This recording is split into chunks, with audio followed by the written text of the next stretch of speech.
হরে কৃষ্ণ, রাধে রাধে। সবাইকে জানাই কৃষ্ণ প্রীতীয় শুভেচ্ছা।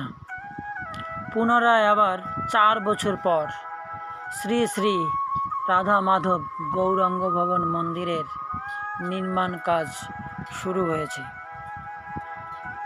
তাই সবার কাছে আশীর্বাদ ও সাহায্য সহযোগিতা প্রার্থনা করছি। সবাই ভালো থাকবেন এবং সবাই আমাদের মন্দিরের জন্য আশীর্বাদ করবেন এবং সবাই মিলে আমাদের সাহায্য সহযোগিতার হাত বাড়িয়ে দেবেন। আপনি তো সহযোগিতা করবেনই, আরও আপনার যারা আত্মীয় স্বজন, বন্ধু বান্ধব, ভাই বন্ধু সবাইকে উৎসাহিত করবেন ভগবানের এই শ্রীমন্দির নির্মাণে অংশগ্রহণ করার জন্য।